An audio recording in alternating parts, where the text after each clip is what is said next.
Welcome to the Nextlift podcast. I'm here to introduce your host Trey, accompanied by his two co-hosts Adley and Johnny. Nextlift defines your courageous soul. You're equal to what you put into yourself. Never less than, always greater than. That is what Nextlift is all about. Hope you enjoyed the show, and thanks for tuning in.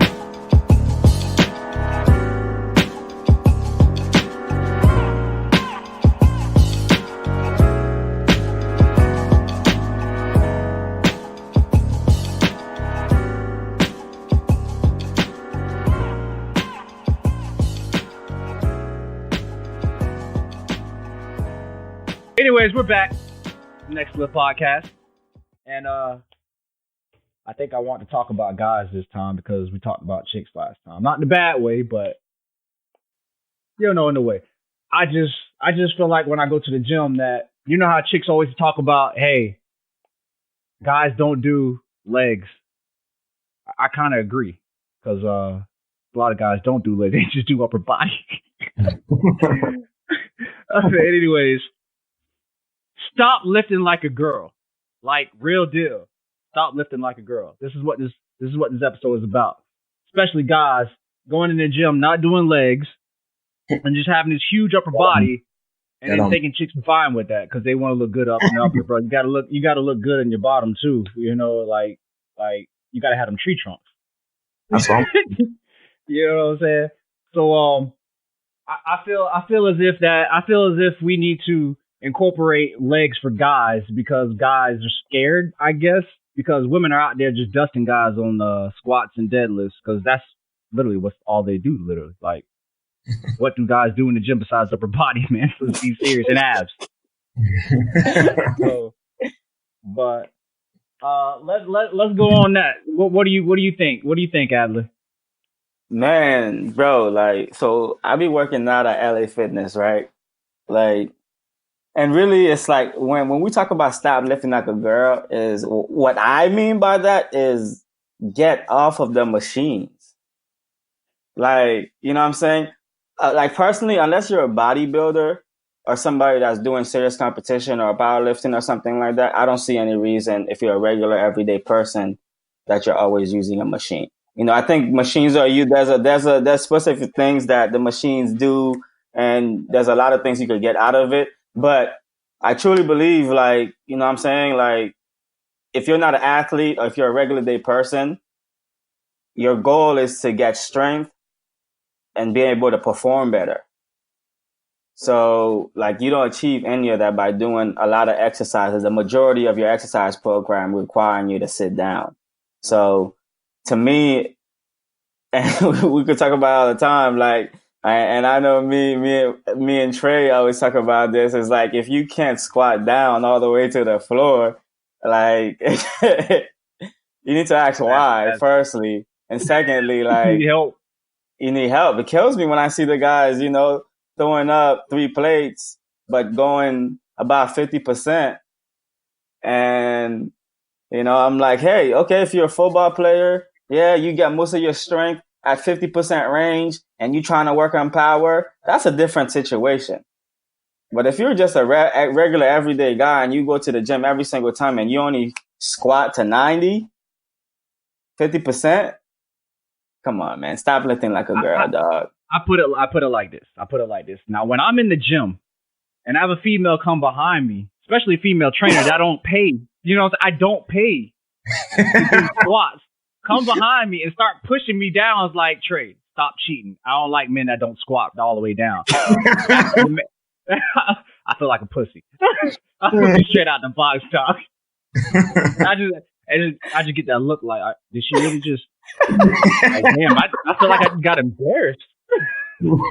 Bro, wait, she grabbed your shoulders and pushed you down, bro? Yeah, bro. Like, real deal. She just came behind me and she was like, all the way down. I said, my leg's about to give out. What the But anyway. No. But she was real with me. So on that topic, what Johnny got to say on this, bro? Yeah, I have a lot of emotions about this. First of all, if you're like woman's legs, I know, I prefer to date girls that are more on the thicker side, right? But with that being said, if your girl's legs are like bigger than yours, like you got to do some reflecting, like that's not okay. If your girl can squat more than you, like shame on her for even dating you. I'll start off with that. Like those are big problems in society, that as a man, like something in you has to like rise and say no, like this is unacceptable. What you mean, no? Like, it's like, if you're the kind of guy that works out with your girl, no shade, you probably shouldn't if she lifts more than you. But if you're that kind of a guy, and she can squat more than you, what I would do if I were you, right, before she leaves you, because she's probably gonna leave you soon. But I would still go lift with her, but I would do like 2 a days or something, like when she wants to like do date night later that night. Sorry, Dave, that's something to do, and you better go back in that gym, all right? Because like that's just not right, That's just not okay. So that's how I feel about that, But it's no different than, for example, chicks. All they do is lower body, and then they want to come to me and talking about my triceps. I'm like, you have a hard time growing triceps when you don't do any arms. We're not gonna come for them. We'll come for them next time. That's my thing about legs. Like if you're a dude, like come on, man, squat all the way down. Like put some plates on your back. And just lift.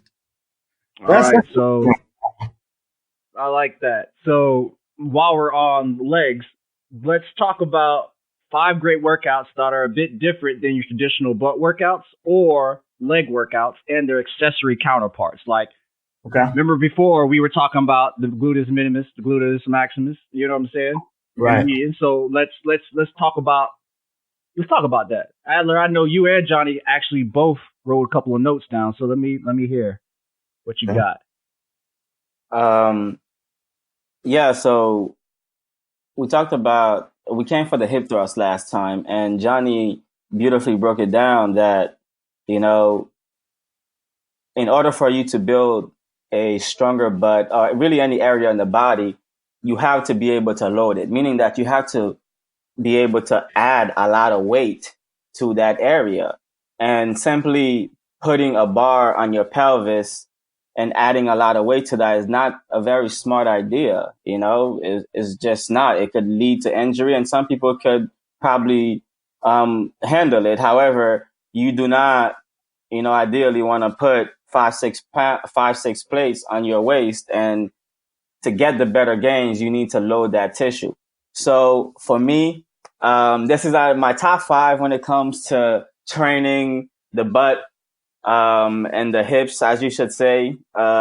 Changes from time to time because I try to look at the research and see what it says. But number 1, we're definitely gonna put the deadlift in there. The deadlift is not just butt exercise. However, it's a full body exercise, right? And when we talk about it's really important when you're talking about building a big butt, because it's kind of like you're a painter and you get a block and you want to chisel that block into the shape that you want, right? And I think the deadlift does a beautiful job once you really reach a great mobility and able to really load it, because it activates so many muscles from your neck all the way down to your feet.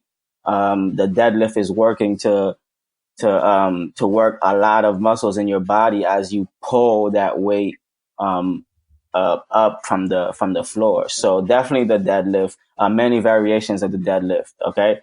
Next, we're gonna go to an exercise that most people Hold on, Adler. Let me stop you. I apologize. So we did deadlift, right? Yeah. So we'll say the deadlift works what? The gluteus maximus, correct? Yeah. All right, the quadrant triceps, correct? The hamstrings, yeah, and their stabilizer, right? So let's let people know after each workout what it works. All right, awesome. So when it comes to building that is really strengthening the deadlift, right? So my number 1 has to be the deadlift. It's just an exercise I use a lot in my practice, not only to train patients, but also just like the different variations, how much you could do it, and how it actually stabilizes everything around your hips So you could really load up your hips and your butt muscle to strengthen it up. This next exercise is called the Cossack squat, right? And this is performed by pretty much standing with your legs wider than shoulder width apart and going into a hip hinge position. And you could actually hold a bar in front of you or a kettlebell. And from that position, you're swinging side to side while going into a squat. This exercise is just one of the main exercises I use, not only to train clients, but also where you could actually load up those accessory muscles in the hips that a lot of people don't really know how to load up, right? So the third one, I believe a lot in single leg training. And I think one of the best way to build the glutes is by doing a lot of single leg training. And I know this might be a little different from a lot of different people. So the third exercise that I would have on my list to build a strong butt is your split squat. Right. After that, we'll go into a single leg deadlift. And then the fifth one ultimately will be the single leg squat. So you wouldn't go a Bulgarian? A Bulgarian squat is similar to a single leg squat, like a Bulgarian split squat. Yeah, so exactly. The split squat is my third one. So because that puts you in that, and you could do the split squat in a couple different ways, but there's a way when you bring your legs back where you really activate the glutes a lot more, and you could actually load that muscle. You're in a single leg position, meaning that you're not only working on the strength, you're working on the balance, you're working on those foot muscles to stabilize you, and you could go to a really deep range of motion into your hips. So I really like that single leg squat, because you have to stabilize your hip and you get so much. And a lot of these muscles, these exercises too, what you will see is that they actually been studied, that EMG studies are showing over 40, 50%, 60% activation of those muscles. Yeah, I mean, Adler really said a lot of the ones that I was gonna say, you know. So what I like to do, right? Take somebody again. We'll stick with like growing a big butt, or you know, and for guys, we'll reverse it a little bit and do like bigger legs, right? Whoa, wait. Let's take that back actually, because this is a good one. I like this. Okay. So, I don't know if you know those girls that always talk about, oh, I always stare at a guy's ass because I like a guy with a nice ass. Okay. Now, for the dudes that want a girl with a nice ass, you should be tuning on this shit. I'm just saying.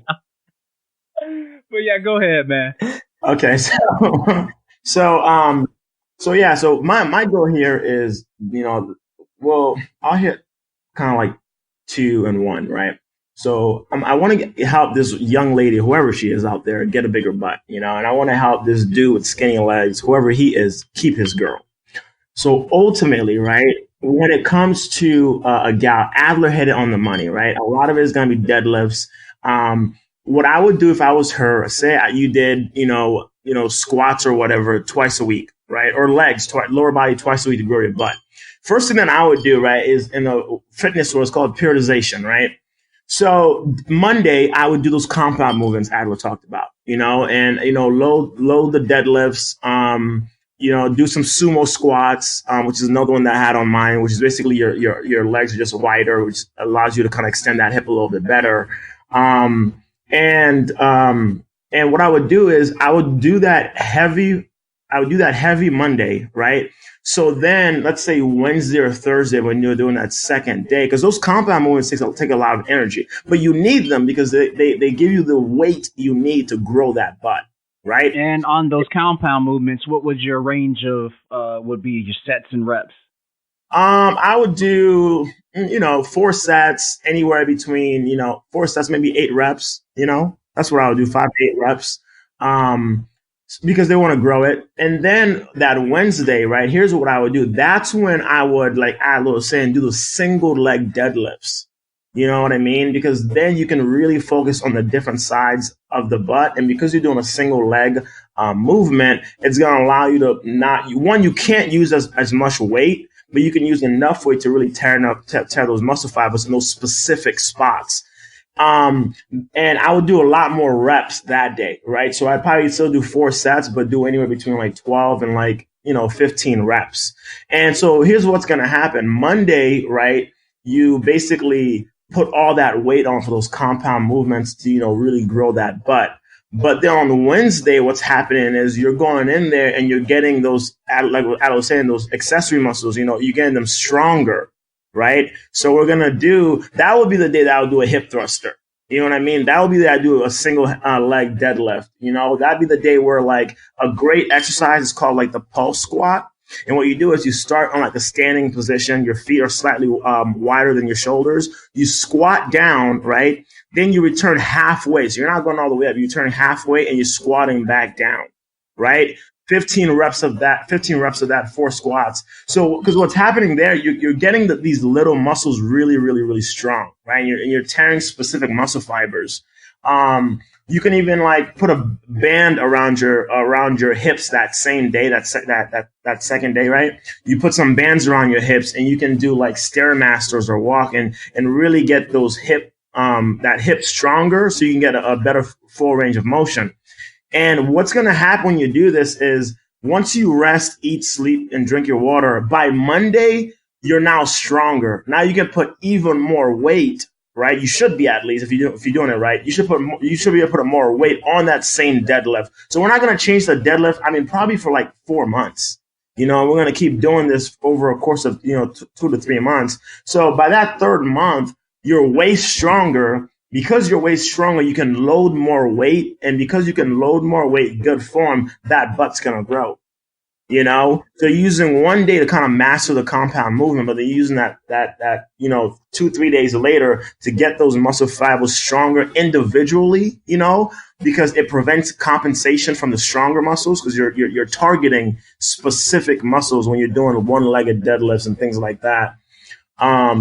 So that's kind of like what I would do as far as I already really named a lot of the great movements that I would advise somebody to do, but that's how I would go about it if I'm a young lady trying to grow my butt, heavy compound movements 1, 2, 3 days later. Let's get to the nitty gritty and let's do a lot more reps, let's work on some proprioception, and let's get those specific muscle fibers stronger. So when we go back to loading it heavy again that Monday, we're a lot stronger, can add more weight and really grow that butt.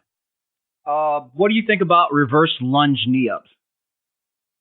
I know you're talking. Those are good. I would do something like that, like that second day. You know what I mean? I would do something like that there. If somebody knows how to do it, like I do that for like a warm up or a cool down, but yeah, if somebody knows how to do that, they have a really good range of motion. Maybe not somebody that's older, but I think that's a great warm up, before you even start those kind of movements.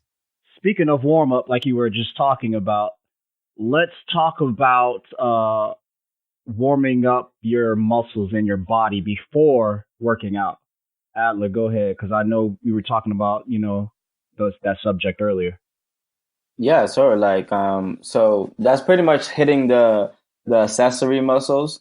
Cause like we talked about before, is that there's major muscles in your body that, kind of control movement around certain joints. So you could do those big lifts, and some of those exercises that you can do to activate that gluteus maximus muscle and activate that gluteus medius muscle and that gluteus minimus muscle, and even the obturators and that turn your hips around when you do those large motions need to be strong also. And some of the exercises you could do are lateral band walks.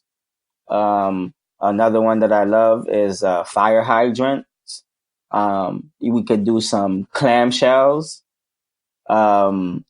Also, we could do things in quadruped, and all fours, just raising one leg into hip extension, going into your hands and knees again, raising your leg to the side into hip abduction, as well as a single leg bridge has had great EMG activation for the hips, and which helps to kind of send the signals to your glutes to activate those hips. And really, going back to that neuromuscular activation, is that once you get that signal, you want to repeat that over and over and over again, like Johnny said, because when you go into that nerve, there's a thing around the nerve called myelin.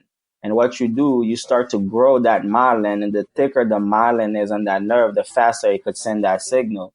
So the body could actually use that muscle when you're doing those large, heavy weights to stabilize that muscle under that large load. Right. Yeah, I mean, warm up wise, my warm up when I'm doing like a leg day, it's usually the same. Like I know, like for example, that hip, I need to get as much range of motion as possible. So big emphasis there, right? Again, we're not just going to the gym to move weight. You know what I mean? We're going to contract that muscle. So range of motion really, really matters. So a lot of times I love the Bosu ball. That's like, if you don't know what the Bosu ball is, it's kind of like that half medicine ball, you know? I love that thing. It's like, thank God for it. So usually like my warm up, what it looks like is I'll do like a leg raise. So I'll step on it and the opposite leg, I'm driving it up. Right. And I'll do that for like 10 on each side. Okay. Then I create a little station for myself. So I'll do that right after I'm getting like, a stability ball and I put it behind my back. Okay. And my legs, I drive it a little bit in front of me. And what I'm doing is I'm squatting all the way down with that stability ball behind me. And when I drive up, I'm extending my pelvic, as far up as I can. And what I'm doing is I'm sending, again, that neuromuscular activation. I'm telling my brain, hey, wake up my hips. All right. Wake up my butt. You know, we're about to do some heavy lifting. Okay. Like, even, or if you're not doing heavy lifting, you know, it's more of like a toning type day. You know, wake it up. And then another thing that I'll do is I'll take that Bosu ball, I'll flip it upside down and I'll stand on the, unbalanced part, the bluish part. And I'm doing I put it on the upside down part, so I'm standing on the flat part. So it's hard to balance. And I'm squatting all the way up, all the way down. And what I'm doing is I'm getting my knees to wake up, my ankles to wake up, because they got to stabilize that thing as I squat on it, you know? And all of that, it's going to come into effect when I'm doing that deadlift, when I'm doing those squats, you know, because the knees are awake, the calves are awake, the ankles are awake, the butt is fired up, the hips are awake. And so when I load that thing, you know, everything is alert, everything is ready. It's preventing injury. I can lift heavier. I can actually talk to my muscles while I'm contracting and stretching that muscle out effectively. Because I took the time, 10, 15 minutes, usually no more than 10 minutes, but I took the time to say, hey, brain, we're about to move this weight. We're going to get the best return for every rep that we do. So I need every single muscle fiber as much as I can to wake the hell up. And so you got to know how to warm up. Yeah. So like in actuality, like the deadlift, we talk about it a lot, but it's a tough movement and it could lead to injury, right? Cause look at it from head to toe. What do you need? You're grabbing a heavy weight from your wrist. So you need a strong grip, right? That means you need strong forearms and strong biceps. And then your shoulders are pulling that weight up. You need a stable shoulder, right? You need strong neck accessory muscles, right? And I'm going through them right now. Your grips, your forearms, right? And then your core, it needs to be engaged. So another major accessory muscle, you need strong abs, right? Your hips got to be stable so you could keep your butt, so your butt could kind of push to the floor and squeeze. So you need some strong lateral hip muscles. Your calf are all the way down. They gotta pull backwards in order for you to clear the way for that bar so you could lift that weight up. So you need strong calves. So when Johnny's doing all that stuff on the Bosu ball to balance himself, when he's jumping up and down to activate his calves, when he's raising his arms up or doing a downward dog or whatever, or kneeling and twisting to fire all these muscles, it's all necessary because this is a full body movement. And but those accessory muscles are so important when you're actually targeting that strong butt hip muscle to do that whole motion correctly.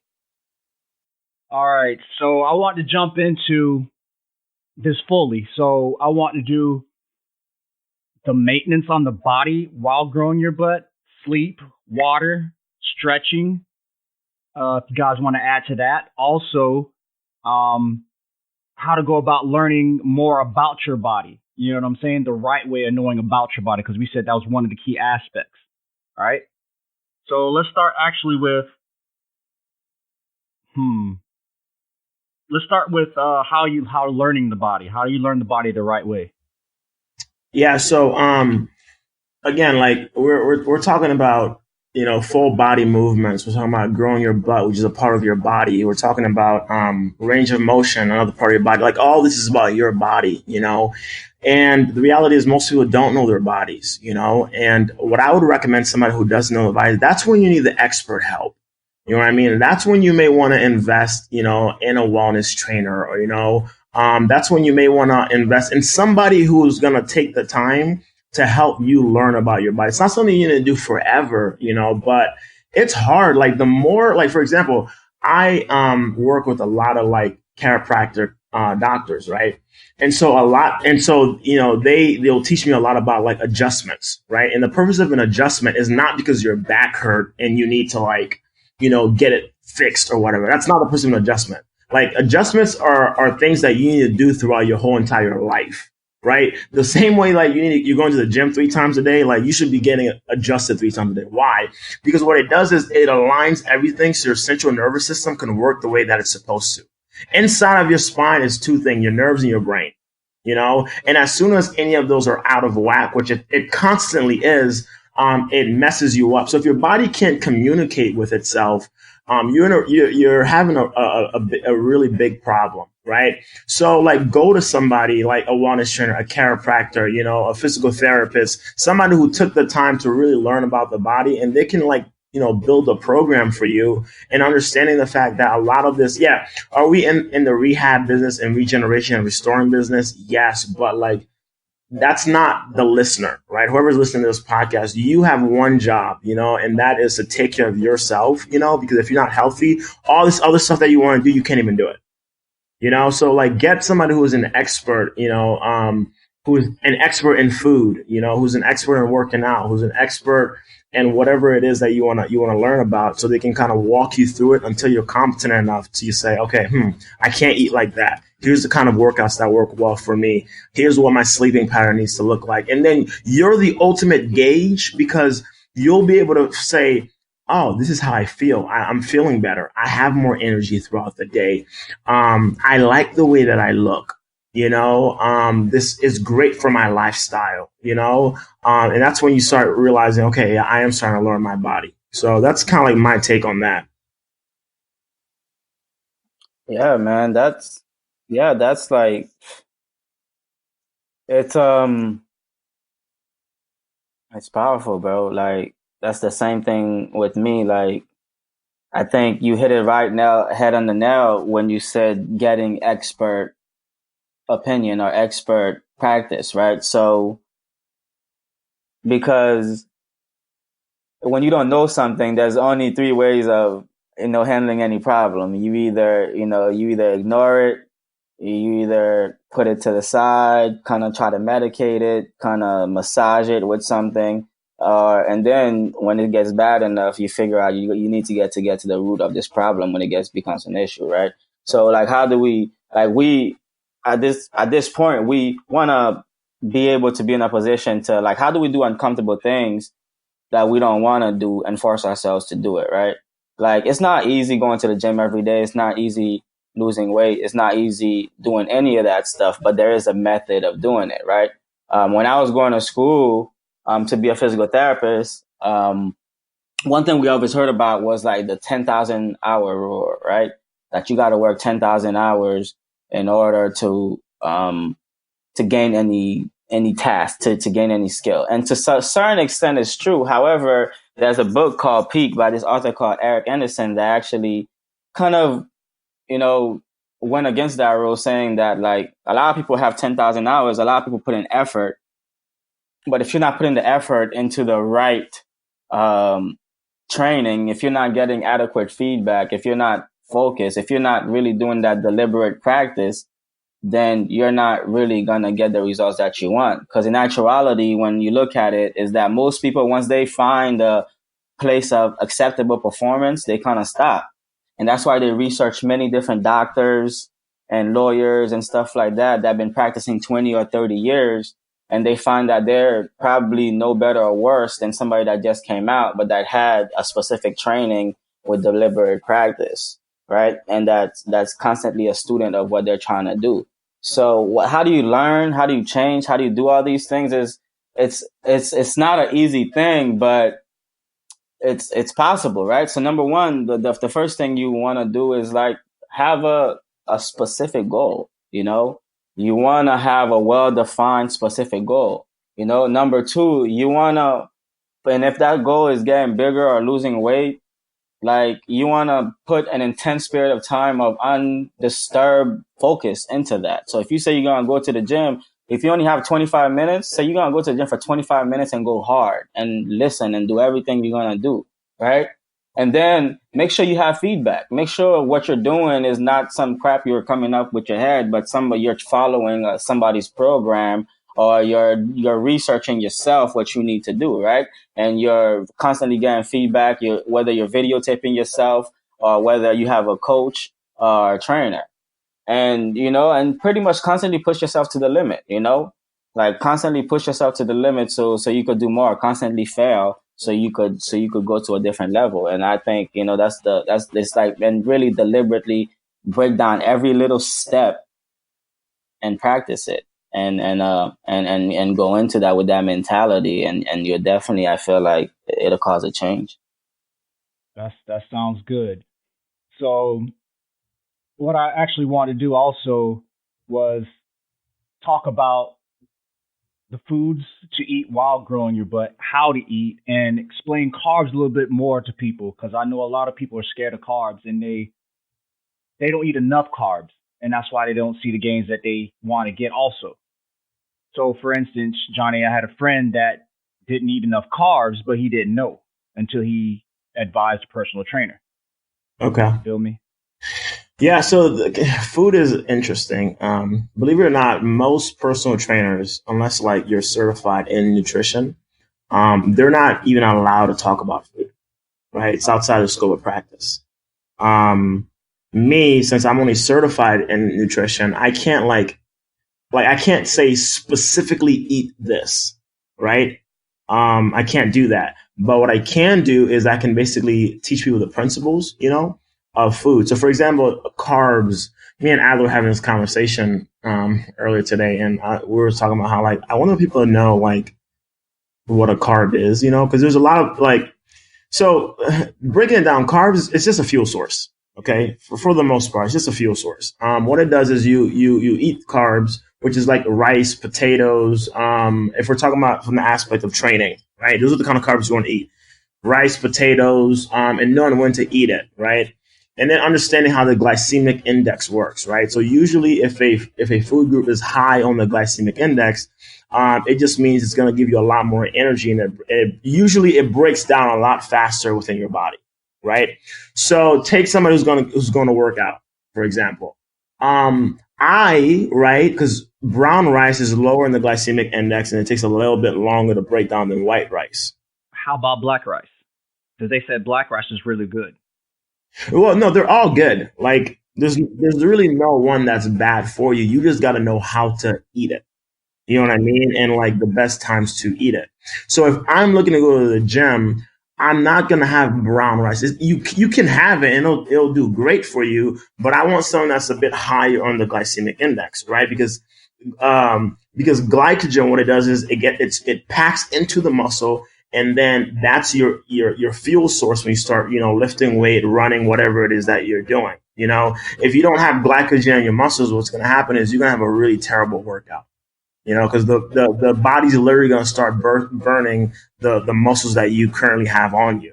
Okay. So let me interrupt you. I apologize. So you're saying that you should also have a food source in you before you go to the gym, even if it's small, maybe an hour, 30 minutes to an hour before. Absolutely. So food takes a little bit to kind of really fully digest. I would say if you can get a meal in maybe 2 hours before you work out, that's really, really good, because you gotta understand there's all these different systems within your body that the food has to travel through, and it takes a long time for that food to become energy. Right, that's like the last step almost in the digestive system. So I would say for food, do maybe 2 hours, but if you're pressed for time, the best way to gauge it is determining how fast did it take me to chew this food. If it took you a long time to chew the food before you swallowed it, it usually means it's going to take a bit longer to probably process it in your body too. But take something like a protein shake, for example. If you're pressed for time, that would be something that you would want to do. Maybe you do some carbs in the form of a powder. Like I do like waxy maize sometimes, because it's a powder form of carbs. And I'll use that with like maybe a scoop of protein. That's something you can do like 45 minutes before your workout, get some quick energy. But understanding when you're doing like any fluid type meal, like it's not going to keep you full very long. You know what I mean? Because it's not actual, it's not actually food. It's a supplementation.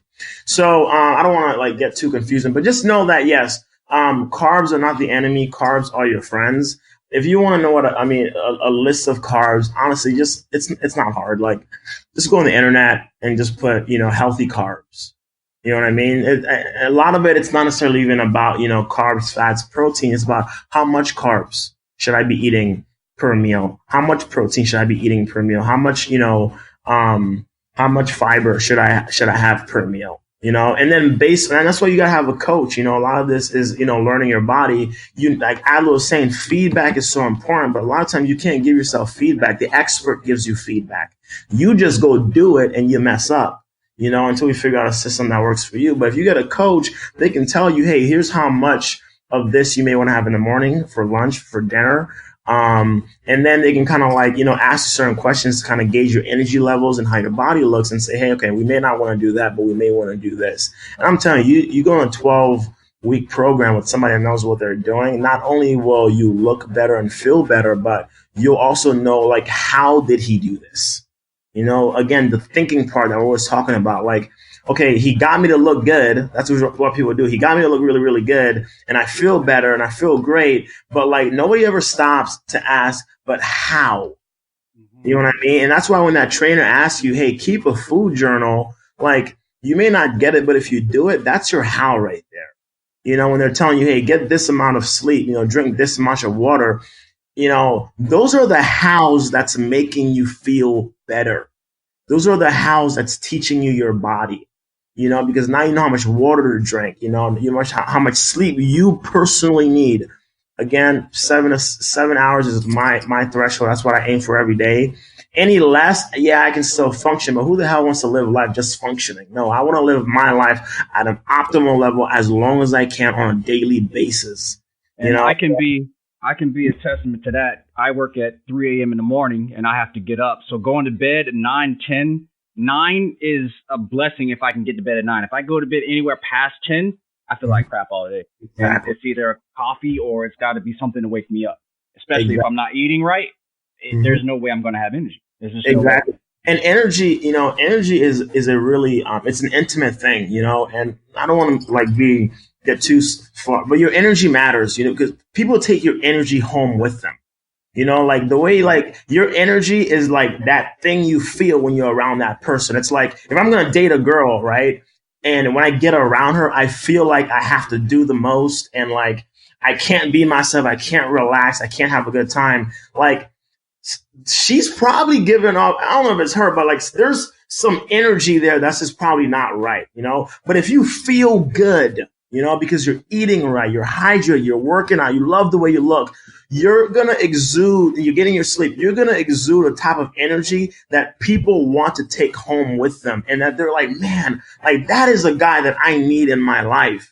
You know what I mean? So energy matters. But if you're tired all the time, you're giving off that tired energy, that yawning feeling. And that's not helping anybody, and that's not making your story good. And that's just not the kind of friend that I personally would want. And that's definitely not the kind of girl that I want to date, I'll tell you that much.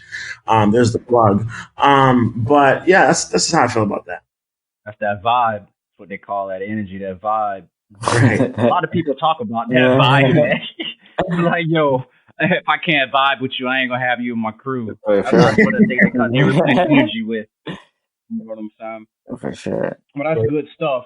So now we actually came back from the first episode and covered more in depth on how to grow a butt, how to grow some legs, what to, kind of how to eat, kind of. And now people can actually build a plan off of that, And if they have questions, of course, they can punch on us and ask us questions, or they can find that professional help that they need to help, further their fitness journey or get into the fitness or health lifestyle. So I like that. I'll share like a quick story. It was a really cool testimony. So like so outside of this, like there's a group that pretty much me and these two other ladies are building. And what we're doing is we're getting people within our community and we're creating a space where we can dialogue about wellness, right? What I do is I send out all these questionnaires to people who are interested, and almost as if I'm going to do an evaluation on them. And they let me know how they are with water, working out, sleep, et cetera, et cetera, et cetera. But here's the cool thing about this, right? We, after me and these two ladies got to really know each other, and I shared like my story with them, right? I told one of them about my morning routine, right? And I told her, not every morning, but usually most mornings, if not 5, 6 out of the 7 days, when I wake up, I'm doing some form of like breathing and meditation before I do anything. Right. And I told her how like literally I will, I'll breathe in, hold it for 4 seconds, expanding the lungs, and then I'll exhale. And with every breath I take in, I'm thinking about like every good thing coming my way. I'm thinking about my visions, my ambitions. I'm thinking about the future family that I have, the current family that I have. And then with every exhale, I'm pushing out every form of negative, every stress, any ambiguous thing that's going to come my way that day. And she was really affected by that because I told her this story like 2 weeks ago, and we got together because we're doing our first event. Like we're literally going to have a room filled with people where everybody's going to be in there, and we're going to talk about wellness and advocate for these practical things. But she basically said to me like, hey, by the way, I just want to let you know, like, I started doing that in the morning, those like 10-minute meditations you do before bed. And she said, I felt phenomenal.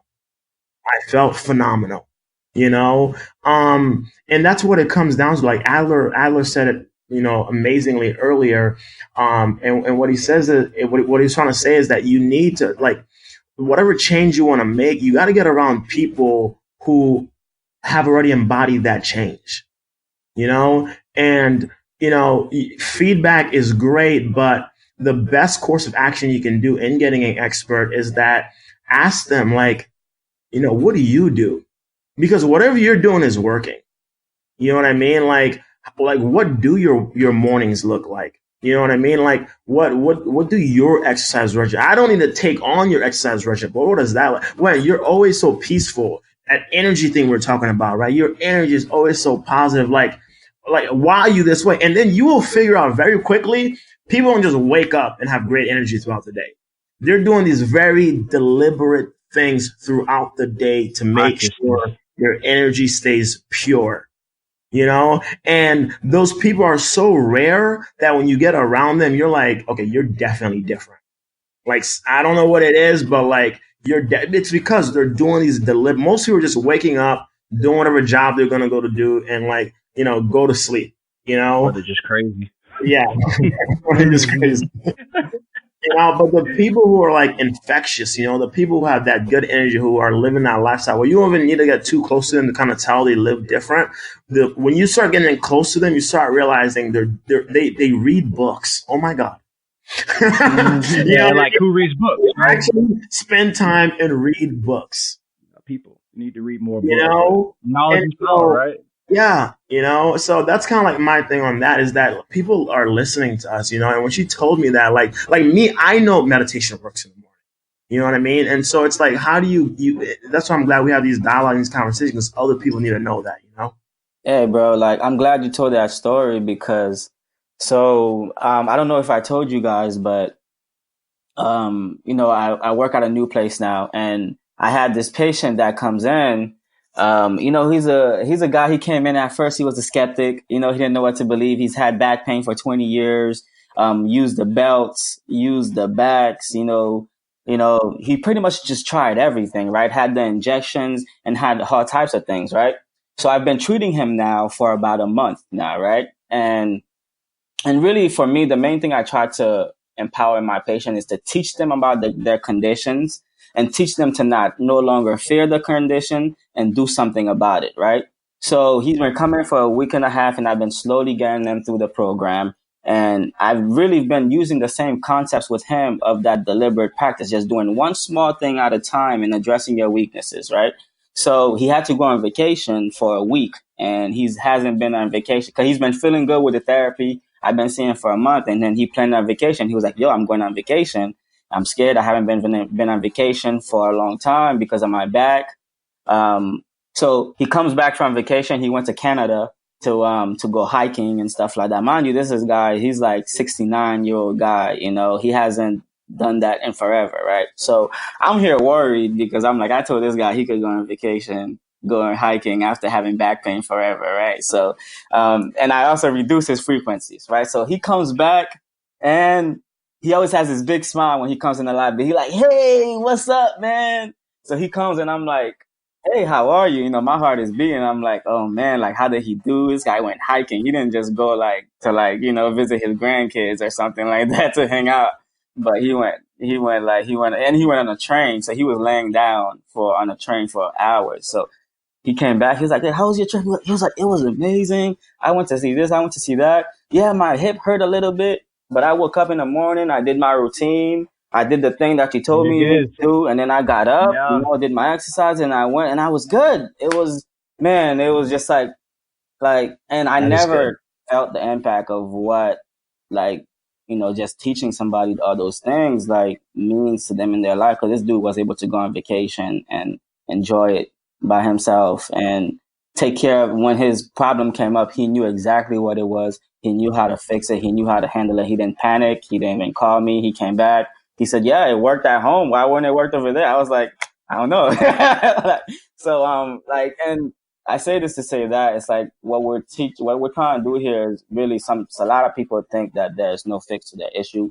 You know what I'm saying? They feel like they gotta be overweight or they can never get their gains. And this might sound, oh, we're talking about working out, we're talking about health, and it's a vain thing.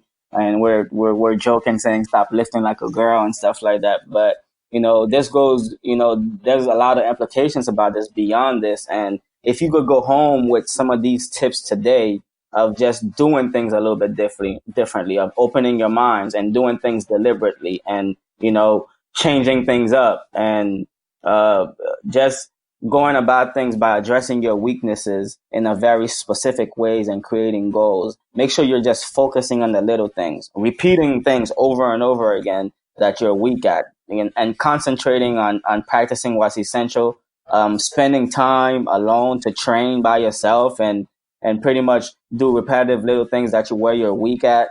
And more importantly, getting that expert feedback. So, you know, you're just not, just going in this windmill by yourself and not knowing what you're doing and being frustrated. So, I mean, at the end of the day, we want to invest our time and we want to like have humility to learn. And we also want to just give ourselves so we could empower ourselves and empower you all. I feel that, man. And on the top of that, I mean, you're at a hospital and you're doing this for people and he's coming back. I can say the same thing. I remember when I was 2 months out of being treated from you and I was straight, you know what I'm saying? But that little slip at work and then boom, back in that position. A couple months later, not even a couple months, a month later, I couldn't even bend my back. I had to call out. I couldn't bend my back. And what did I do? I call you up. You're laughing and shit. You're like, "Lee, what you do?" I was like, "Man, I can't bend my back all the way up. I can't stand straight up." So you're like, you on your lunch, man. You're like, "Yo, come in. I'll take care of you." So you put me on the table.